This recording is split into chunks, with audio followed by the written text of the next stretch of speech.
Cek. Assalamualaikum warahmatullahi wabarakatuh. Waalaikumsalam warahmatullahi wabarakatuh. Ya Ustadz, perkenalkan nama saya Arum. Saya asal dari Semarang, tapi tinggal di Jakarta. Permisi Ustadz, mau tanya. Jika kita sudah ada yang mengajak menikah, maaf ini agak keluar dari tema ya Ustadz, maaf. Ya coba, siapa tahu nyambung. Kita sambung-sambungin aja. Gimana Arum? Oke, jika kita sudah ada yang mengajak menikah nih Ustadz, tapi saya masih kurang yakin dan masih banyak pertimbangan baik dari karakter maupun dari tujuan hidupnya gitu loh Ustadz. Nah, apa yang harus saya lakukan dan bagaimana meyakinkan diri untuk bisa yakin bahwa oh ini nih jodoh saya ini, oh ini nih yang saya cari nih gitu kan. Ya. Atau apakah saya harus menerima orang yang sudah berniat baik untuk ngajak nikah walaupun dari hati belum yakin gitu Ustadz? Kalau tak yakin maka ta'aruf biar yakin. Yakin untuk oke atau yakin untuk nggak oke gitu kan ya. Nggak, tapi benar itu walaupun bercanda.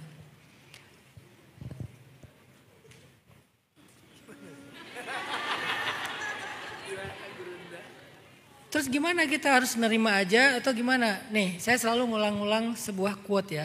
Gak usah di videoin juga gak apa-apa. Atau kalau mau di videoin jangan lupa pakai filter ya.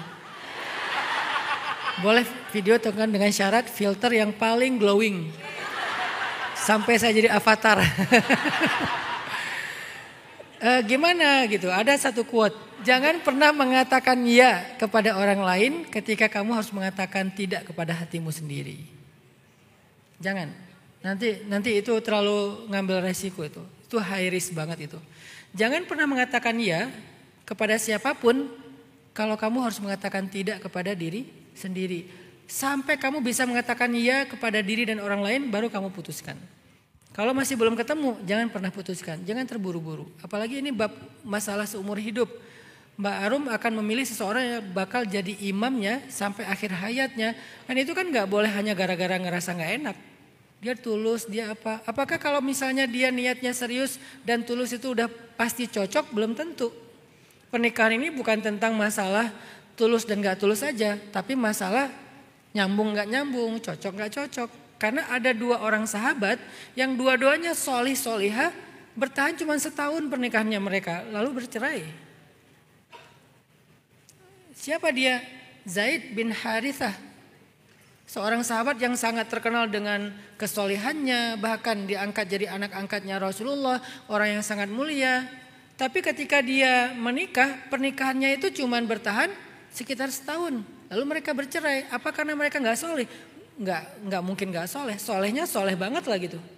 Nggak tulus banget. Nggak ikhlas banget. Bukan nikah karena ibadah banget. Pernah pacaran? Nggak pernah pacaran. Kok bisa mereka bertahannya cuma setahun? Nggak nyambung.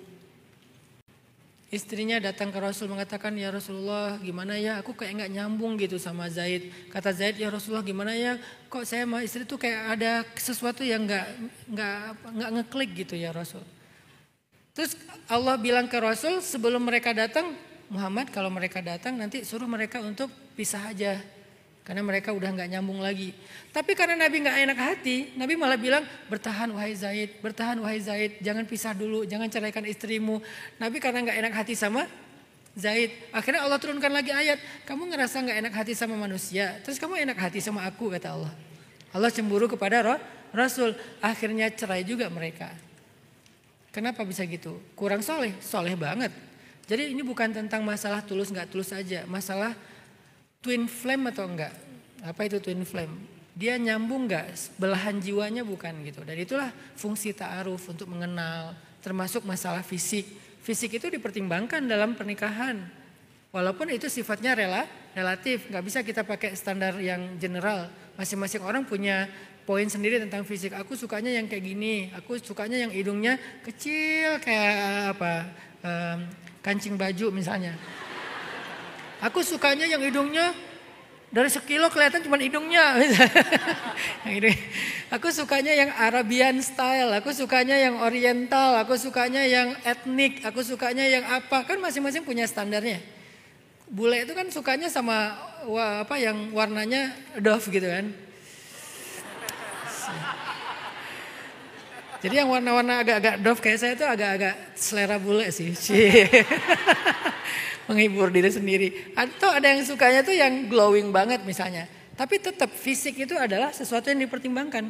Terutama perempuan. Makanya dari 4 hal yang dilihat dari cewek itu justru yang pertama itu li jamaliha, tentang kecantikannya. Dan ada sahabat mau menikah saking ikhlasnya, mau nikah sama cewek tapi gak pernah ngeliat ceweknya. Udah mau nikah tuh, tapi belum pernah ngeliat calon istrinya. Nabi nanya, kamu udah ngeliat dia? Belum ya Rasulullah, gak apa-apalah gitu. Saking solehnya. Kata Nabi, jangan, lihatlah. Gitu. Karena di mata Ansor ada sesuatu. Maksudnya orang Ansor itu beda sama orang Muhajirin. Muhajirin itu kan orang Mekah, Ansor Madinah. Orang Ansor itu agak lebih kecil matanya kayak orang Asia. Orang Mekah agak lebih besar matanya, lebih Arab dan India kalau Mekah teh. Kalau Madinah lebih Asia gitu, lebih sipit, ada agak-agak sipitnya. Walaupun secara umum Arab, cuman dia matanya kecil. Takutnya orang Mekah seleranya mata besar, bukan yang mata kecil. Nah dia nggak pernah ngelihat calon istrinya, mau nikah-nikah aja tuh. Akhirnya kata Nabi, lihatlah di mata Ansor ada sesuatu. Akhirnya dia ngintip-ngintip di balik tembok. Pas cewek itu lewat, dia ngelihat di balik dinding. Oh itu ceweknya, udah. Terus datang lagi ke Rasulullah, ya Rasulullah saya udah ngelihat, gimana kamu berkenan? Berkenan ya Rasulullah. Baru Nabi setuju dia menikah.